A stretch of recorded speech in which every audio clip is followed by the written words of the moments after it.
Broadway in Chicago announces big plans for the fall and for next year. And of course, the actual Broadway reopened this week with a reboot of Springsteen on Broadway. Our next guest was there and can tell us about that in a minute, plus what's in store for Chicago theater. And joining us is the Chicago Tribune's chief theater critic and newly named editorial page editor, Chris Jones. Chris, welcome and congratulations to you. Thank you. Thank you so much. Thank you. I appreciate that. So Chris, as a longtime arts critic in this city, your new role as editorial page editor, replacing Kristen McQuarrie, who announced she's leaving, is this a job that you wanted? Well, I'd expressed interest in being in writing editorials over the years. I think, I like writing opinion columns, as you know, and I think that the voice of the paper is a crucial part of Chicago. And I certainly had said, I think over a number of years, that I would be interested one day in maybe doing that. I didn't expect it to come down quite like this, but as everybody knows, the Tribune's been through a lot of changes in the last 3 or 4 weeks. A lot of people have left. There's been a lot of reshuffling and a lot of thinking about what we want to do next. And I think also some opportunities to try something in a bit of a different way. I think I'm an unusual choice for that job, but I'm going to give it my best shot. That's all any of us can do. And traditionally, the voice of the Tribune editorial board has been a little bit right of center on most issues. Is that the point of view you plan to continue, at least for the editorial page, the other opinion columnists notwithstanding? Well, I would describe myself as a moderate and a centrist. I do subscribe to some of the core values of that page that have existed for as long as I've been working there, such as pro-business, bringing the economic development to Chicago. I think that's very, very important. I think freedom of speech is very important. Individual personal liberty is very important. So all of those criteria I'm on board with. I'd like to hope under me that the page will be also a place of diverse viewpoints, including people that we don't typically hear from and maybe have not heard from in the past. And I think that's very important. And as we come out of the pandemic, I think there's also, frankly, a healing role for the page, in bringing people together. I really believe that everybody in Chicago, we all have to be brought along together, and we're all in this together. And it's been a divisive time and a very difficult time for a lot of people. And I'd like to be the place where we sort of work through that as a city. And certainly has been an important voice in this city for many, many decades. And will you continue reviewing theater, reviewing arts performances with this new role as editorial page editor? Yeah, I hope to do that.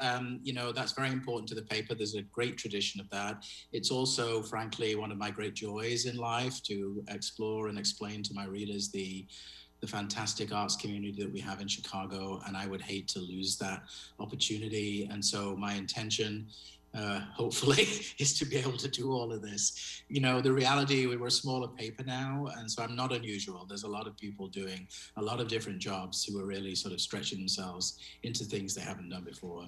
And those that are paying close attention to the Tribune, especially since the total takeover from Alden, they've seen the avalanche of buyouts, 40+ people leaving in this recent round. What is your message to longtime readers and subscribers that worry how long the Tribune can even continue as a going concern? Well, I think we're still there is number one message. And number two, that I'm hoping that we can be a place that still elevates the civic discourse. I think we've been in a place of late where the civic discourse has not been all that elevated, and I'd really like to see us get people thinking about big issues. I think some of the reasons for the buyouts had to do with what a lot of people are feeling at the end of this pandemic, which is, am I doing what I've always wanted to do? And maybe there's something else that I've not tried. And I think and that's partly about me too. And I think that's a very common feeling at the moment. And so I think that I'm hoping that people will stick with us. There are some sensational reporters in the newsroom. It's an incredible bench of talent even now. And the people who are there, frankly, Paris, are really dedicated to being there.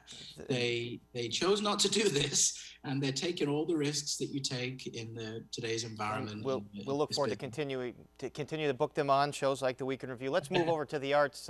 When do you expect the Loop theater scene to get back to what it was, and what are the shows that Chicagoans should be looking for? Well, I think we're seeing a little bit of a reopening this summer with a show like Teatro Zizzani, the circus show that's coming in actually next week is the first performance. So I think that's a good thing. I don't think it's really going to be until October that the loop is a little bit back to normal. There are shows like Frozen on the way, which a lot of families will want to go to. I think a lot of parents are scared that their kids aged out of Frozen during the pandemic. So I actually think they'll do very well because people will be like, oh my God, we've got to see it now before they get too old. And there's Moulin Rouge is coming, Come From Away, which is a beautiful show about 9/11 is coming. There are 2 pre-Broadway tryouts, one in the fall, Paradise Square, which has already got a Broadway date. And as you know, Chicago has this great tradition of off-Broadway tryouts as a sort of an international leader in that. And that's going to be happening also in the middle of the fall. I don't think the fall will be completely normal, though. Like, I don't think people are going to see a normal fall. I think we're into 22 before we could really say that. We'll look forward to that, and Teatro Zizzani, which is truly a spectacle. I have seen that. What about the off-loop theaters, the theaters that really make Chicago a great arts town, like the House Theater or the Annoyance Theater? What kind of shape are they in, and are they ready to bounce back? Well, I think if you'd asked me that question 2 or 3 weeks ago, I would have said not very good shape. But what's happened is some of the federal money through the shuttered venue operators grants has been coming through. So some of those theaters you're mentioning have actually got a good infusion of federal cash that's designed to assuage their losses over the last 12 months due to the pandemic. We are seeing some venues and theaters and music clubs as well getting grants in the order of $5-6 million, which is a lot of money. And I think that actually is a game changer because that's going to allow them to reopen and to sort of restart the production costs. And so there's definitely been a shift financially. And at the end of the day, this was so devastating to a lot of arts organizations because they lost all their income in some cases, especially the commercial operators. So we're going to see now the chance to reboot. But I think, as I said earlier, a lot of people are wondering, is this what I really want to do with my life? And are we doing it the right way? You know, people don't want to go back in many cases. They want to go forward. They want change. And I think we're going to see a very interesting transition, you might say, back into recovery. And speaking of transition, Bruce Springsteen and a reboot, he went to reboot his show on Broadway that you saw recently. Yeah. What was that experience like? I thought it was indicative of how nothing is the same as it was before the pandemic. You know, Bruce did that show in 2017, I think, and he's now 71 years old. His mom has Alzheimer's. He talked about that from the stage. His dad has passed away, of course. And it's very much about the loss of his parents, which is, you might think, a strange thing for a Bruce Springsteen show, but he's also 4 years older, and he's clearly, in the pandemic, been thinking about these things. And so the show has become deeper and more, infinitely more moving, and he's more vulnerable than I've ever seen him before. And I think there are 2 things that are going to be different in the arts after the pandemic. One is that people are going to want to feel more deeply because we still have to process all of the loss that so many of us have been through.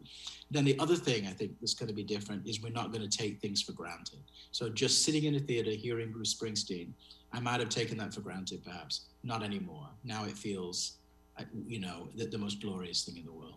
And as I understand, there were some anti-vax hecklers out there.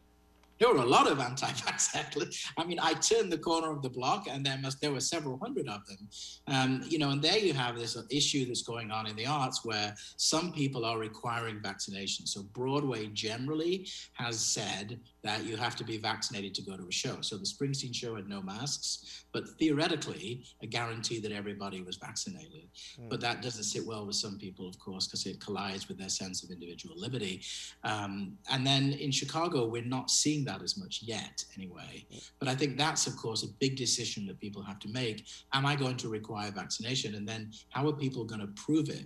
So in New York, they have a lot of people anyway, have a digital record of their vaccinations. We don't really have that in Illinois, so it's far more complicated. We'll have to see how theater companies in Chicago deal with that. All right, Chris Jones, thank you for joining us, and best of luck to you in your new role. Thanks a lot.